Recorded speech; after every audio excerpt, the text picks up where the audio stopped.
Hi there, strikers. There's something uniquely disturbing about people vanishing into thin air. Read about these incredibly strange, unsolved cases. Although these disappearances span centuries, locations, age ranges, and circumstances, there's one common thread shared between them: a lack of closure. There are theories, speculations, and investigations, but never a decisive answer. On our incoming episode, I'm going to feature some of the cases of mysterious disappearances, of some missing that just disappear without any trace. Mysterious disappearance of Ebby Stepak was an American woman who disappeared under mysterious circumstances in Little Rock, Arkansas, days before her disappearance. She had accused 4 men of gang raping her at a party she had attended.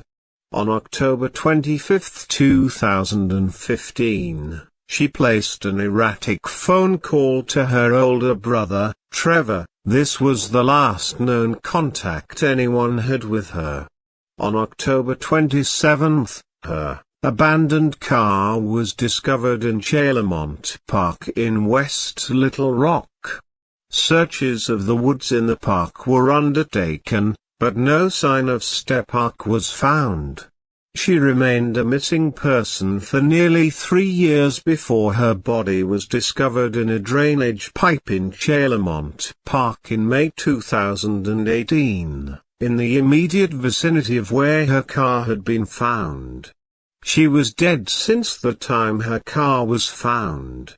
Her death has been classified as a homicide. Ebby Jane Stepak was an 18-year-old high school student in Little Rock, Arkansas, who was completing her senior year at Little Rock Central High School. She had previously attended a private school, but transferred to a public school that year. Wanting independence from her parents, Stepak decided to move out of her family's home at the beginning of the school year, but was mainly staying with her grandparents and friends. On October 21, 2015, Stepak missed school. On Friday, October 23, she attended a party at some point during the evening. The following day, October 24, 2015, Stepak arrived at her mother's home, and informed her stepfather that she had been gang raped by 4 individuals at the party and wanted to report the incident to authorities. She also alleged that the rape had been recorded on a cell phone later that evening, when Stepak's mother, Lori Jernigan, and stepfather attempted to reach her by phone. They got no response. Her stepfather suspected she had gone to retrieve the video of her rape. That evening, 2 brief calls lasting approximately 1 minute each were placed to the Little Rock Police Department from Stepak's cell phone, though the police department would state they had no record of receiving a report. Throughout the evening, cell phone records showed Stepak sent text messages to several of the men she had implicated in her rape, threatening to report them to police. Stepak last had contact with her older brother, Trevor, around 2 p.m. on October 25, 2015, in a phone call. Trevor described her as seeming disoriented during their conversation. She initially told him she was parked outside his house, but upon hanging up and walking out to the street, he did not see her car. When he called her back, she answered, this time telling him she was in her car but was unsure where she was parked. After she told him "I'm fucked up," the phone call ended. This was the last known contact anyone had with her. On October 27, Step Park's 2003 Volkswagen Passat was discovered by a security guard abandoned in a parking lot near a wooded area in Chalemont Park, a neighborhood park in West Little Rock. The security guard notified police and waited approximately 2 hours for an officer to arrive, however none did. The next day, after seeing the vehicle still there as he did his rounds, he once again called and waited for police, who finally arrived around an hour later and discovered it belonged to Step Park. The car had an empty gas tank as well as a dead battery, and the key had been left in the ignition. Several searches of Chalemont Park were undertaken after the discovery of Step Park's car, though no additional evidence was found in the surrounding woods. Para 2017 report: the men Step Park had accused of sexual assault had all spoken to police, though no formal searches of their cell phones were done for the alleged video of Step Park's rape.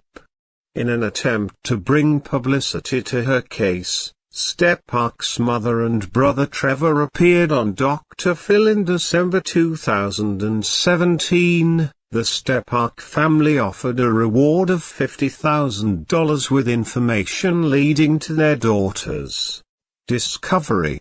Around 10 a.m. on May 24, 2018. While performing another search of Chalemont Park, police discovered skeletal remains in a drainage pipe in the vicinity where Step Park's car had been discovered. These remains were subsequently confirmed to be those of Step Park. Extensive searches for Step Park at Chalemont Park had been held in the past. Margie Foley, a family friend and mother of one of Step Park's best friends, claimed that she had smelled decomposition while doing a private search of the area, and alerted the authorities. Upon the arrival of police at the scene, Foley claimed she was kind of dismissed by the officers, who told her the park had been searched with recovery canines who would have picked up on the scent of human decomposition, and assured her it must be an animal or something. Hudson told Dateline that a new investigator has been assigned to Abby's case and that he has complete faith in his investigative abilities.